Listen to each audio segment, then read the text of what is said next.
All right, happy Friday, everyone. Thank you for tuning into James and the Giant Economy. We're going to go over oil and gas, Bitcoin, gold, silver, the housing market, all the stuff that you love and know, and just some news trends that are happening to see where everything is going and where the ball might go. So, crude oil has been pretty flat the last, it's I think in the last week or the last month it's dropped like $3, give or take, but it's pretty choppy. It's on the downside of the chop right now. Um, Natural gas, I don't know if you know if you felt it, but it is freezing. I mean, in parts of Texas there was snow, so that's just crazy talk, right? Where I'm from. But we'll get to a chart. But it has popped over $4, and it is even down the day now. It's back up again today. Let me refresh this and make sure. Yep, it is good. So let's look at the charts. Here is oil. Oil is gonna is let's jump into here. It's continuing on in this trend. If it breaks this line, it's going to go down probably into the high 50s, right?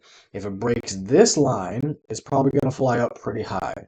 One thing I will tell you this, with Trump's oil policy, he's going to say drill, baby, drill, but oil companies are not going to drill, baby, drill. They're not going to be dumb, and they're not going to say, hey, we're going to drill in our highest, most prized leases and lands at cheaper prices. We're just not going to do it, right? The U.S. government can give you opportunities to drill and make money, right?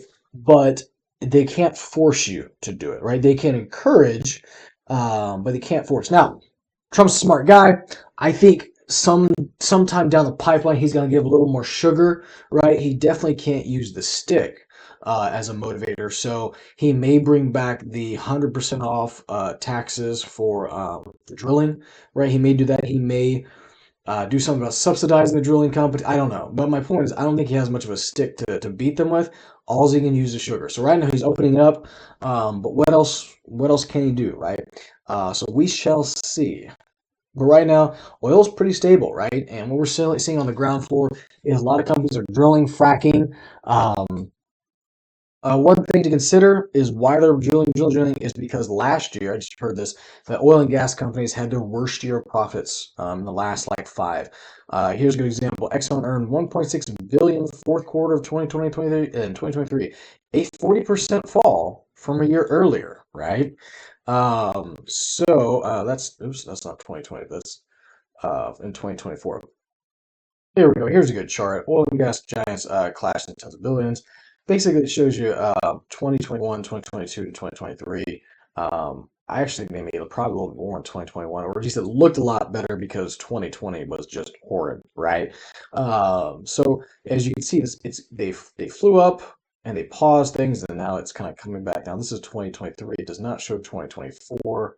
But my point is, it seemed to be on the way down for most of them, especially the big guys. I have no idea who Total Energies are, but you look at the top three of them. It was a downtrend since 2023. 2024, we didn't see a lot of drilling. I can only imagine it's even going down farther.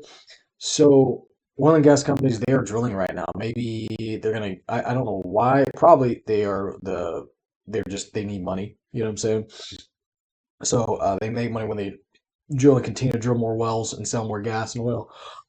So they're gonna keep doing that. So right now they're at oil's at um a good healthy number, right, for oil and gas companies because they need with the new pricing stuff they kind of need to run around 58 to 61, maybe 62. They need to be right around here to break even, right? So this is a healthy margin for them. There's some fracked over here type thing is sold into that and made good money. But if it flies up past here, if it breaks this line and it starts to go up, it will continue and it continues goes up. It's probably gonna fly through the roof. Now, I don't know if that happens um, with our current president. I think things will something will happen to where they might overproduce themselves into a downfall on oil. But that's fine because we'll make a ton of profits up here and go from there. So we'll see. I don't know if oil is going to hit like 95 to 100. I don't think so. I would be happy in the 75 to 85 range. That's good stuff, right? For all of us that are there. But let's take a look at natural gas. That's the real hero this winter. Would you looky there? Just straight up prices, straight up. I don't know about you, but a lot of us with the second winter storm, I think this was the first one. Wait, that's in August. Let's see, where did the first one happen? Last month, yeah. I think it started to fly up here from the news of it or something like that. But I mean, it just went straight up. Now, there's a lot of shorts right around here on natural gas. I think it shook out a lot of them, right? I've heard people putting shorts in right up here and everything like that. If you want to short it, this is not financial advice. None of this is, but UNG is the place to go, right? If you want to short it. In fact, it looks like almost like a really awkward cup and handle. So it might kind of come down here, trend, and then fly up again. But we shall see what happens with the charts, right? Because that it's just like almost like Bitcoin did, or it might be a very ugly reverse head and shoulders, which would still be an upward trend. But it looks like natural gas is going in the right direction. So I can't wait. I'm excited. Moving on from black gold, Texas T, we're going to go to electronic gold, I guess you could say. Bitcoin is just flat. A lot of people are thinking it is just going to stay flat for time. There is a channel that it's in. If it breaks a certain, I think it was like 93, 92 or something, it breaks it down, it's going to chunk down quite a bit over here. If it somehow breaks this white line, it is down to the ground, right? So a lot of people are going to lose a lot of money. And here's the hard part. A lot of people bought from right around here, like from I think it was like 90 or 95,000 up to 104. This was a large purchase area. And so if it falls considerably, like down here, it's going to shake a lot of people out. And if it falls down here, whoever owns MicroStrategies, whew, good luck on that one. You're gonna be gone. Don't know if you heard about gold, but it has been on a tear up to 29,000. It is hovering here for the last few days. Will it continue to go? Who knows? Will Fort Knox, by the way, that's another thing in the news. They're talking about DOGE and the president talking about auditing Fort Knox, which if you're a conspiracy theorist or have any of that like me, you think Fort Knox is empty. I believe that they may have spent it on the Vietnam War in the 70s, right after they went off the gold standard, right? So it's very convenient.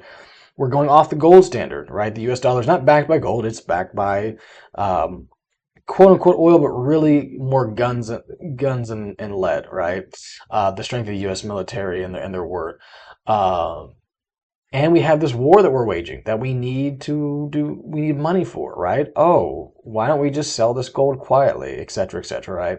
And I wonder if we can go back to the 70s and look at the gold price. We're not going to do it. But my point is, if that happens, gold is going to fly through the roof. It will probably reach, some have estimated, I'm still almost there, it'll get to up here, right? I mean, like, look at that historical. That's strong. It will fly up to 5,000 if the government has to rebuy all the gold that is not there.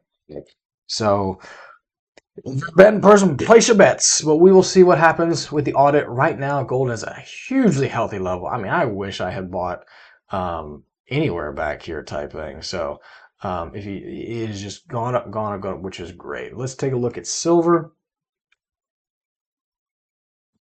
Silver's been hovering, around 30, 32, popped up a little bit 34. It has not seen its former glory days of, I think it went up to $50 or something like that. But hopefully we'll have a nice giant spike like this eventually, but that was in 2020.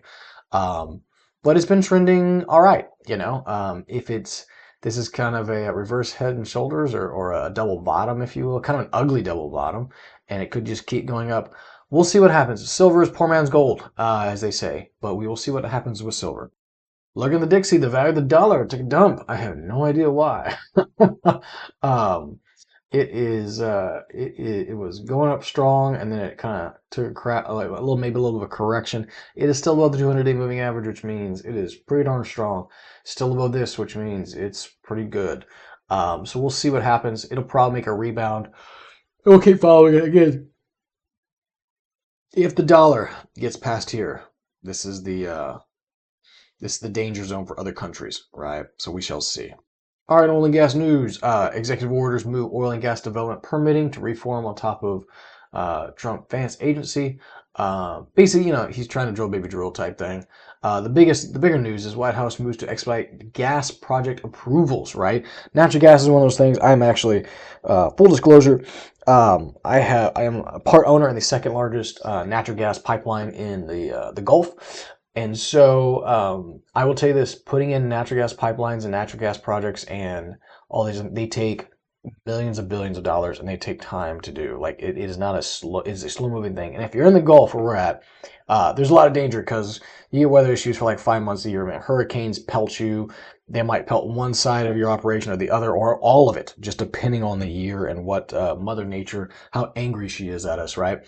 So this is going to be good for natural gas. Hopefully, we can sell some overseas, and hopefully, those overseas compliance and consumers have not found it elsewhere. If not, what it'll do is it'll put price pressure on them, and it'll give us put America back in the ring, which will be. I think I don't see how it could be bad for natural gas prices.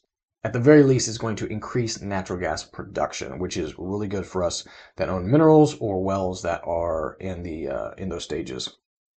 All right, let's check on real estate. Let's see how real estate price trends, Texas, right? That's what I just said. Hey, Austin is down. Austin is the real estate market in Austin is having a bit of a correction, right? And it's catching a lot of people with their pants down. Hate to say I told you so, but even Airbnbs are starting to get really hit, and that's been happening for the last 6 to 12 months. Average price dropped about 5%. Dallas, it's a little bit of a decrease. San Antonio has a little bit of a decrease. Houston is, it says increased by 0.2%. I would say that's marginal. I'd say it stayed steady type thing. Houston is one of the, actually as an investor, Houston is one of the most competitive markets because even in bad recessions and stuff, Houston still does well. It has this three-legged economy that I can go over later, but Houston's one of those places in the U.S. that is just very, very steady over time, right? It's not going to be like Vegas or something or Nashville that flies up when everything's good and flies down when everything's bad. No, it's not a swingy, but it's just a constant. It's just constant. And as an investor, you really like that, right? Here's a little bit on Houston. I picked a bunch of websites to go through. They all had about the same information, but a little bit conflicting. I'd say, again, it's just steady through Houston right now. Austin is on a downtrend. Dallas is a little bit less. Same thing with San Antonio. But there is one thing that could come in and help us all, at least every taxpayer, and that is the DOGE dividend. So, if you haven't heard by now, DOGE is kicking around, and the president POTUS is kicking around the idea of giving the American people a dividend, kind of like they're both business guys, right? Of what they've saved, right? So this article just says 5 grand is actually the number I've heard is like $5,126 or $36 to every taxpaying American, right? So that's just a check. That is bigger. I will say that is a bigger check than anyone has gotten any stimulus checks in the last 2 recessions, right? I think when in 2020 you got $800 3 times or something, $1,200 3 times or something. This is by far the biggest check the American people will ever gotten.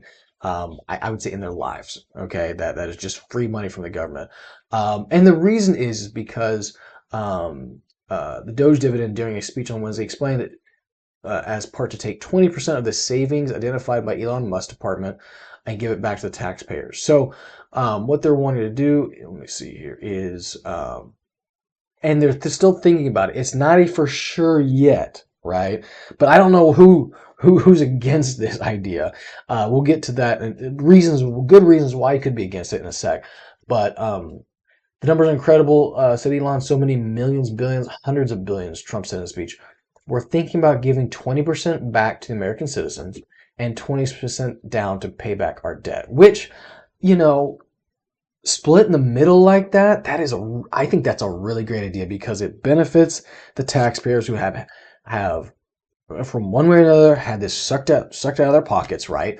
It also benefits the national debt, right? In fact, and I don't know if it's 20 where the other 60% is going, but I like the idea of giving the taxpayer back a little bit and then giving the rest putting it down to pay back our national debt, right? Because that's a huge issue.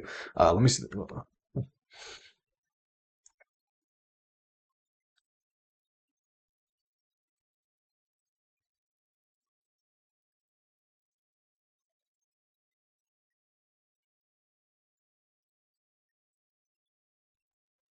All right. So I don't know where I stopped on this, but anyhow, um, this is the national debt clock right here. 36 trillion, 36.5 trillion dollars, with the average taxpayer having to pay debt per taxpayer about 323,000. That's a lot. I know the majority of people cannot pay that back. So this is what DOGE is trying to do. And I like the idea of giving American citizens back. I think it's strategic because it's going to, for one, when you put money in a person's pocket, like their feelings change about you. And money that is justifiably given out, right? It's not like they're printing more. They're actually saving a ton, and they're saying, okay, from these savings, we're going to go out and eat dinner, right? We're gonna go to a nice restaurant. It's kind of like having that conversation with your wife. Hey, honey, we're going to make these cuts. We're going to save, this much money, $1,000 a month. But you know what? Let's take 200 of those and just go out to a nice restaurant, and just enjoy ourselves. And then we're going to take 20%. We're going to put it against our credit card debt, and then we're going to take the rest. I don't know what they're going to do with it, put it in the bank or whatever. But that's the example, right? And I think it's very smart because it helps get more American people on their side, and at the same time, it still pays back the debt and cuts the fat and just gets our country back on the right track because this is not where we're going to. I mean, even during this presentation, the American debt has gone up probably $1 million. Gosh, maybe 2 million. Holy cow. Anyway, but if you're looking for assets if you want to get on the side of these oil companies, and for every dollar that they make, they are obligated to pay you a portion of that. Give me a call. We've got some good deals on par right now. But anyway, thanks for watching. Give it a like and subscribe if you enjoyed it. Hope this has given you value, and I will see you in the next video.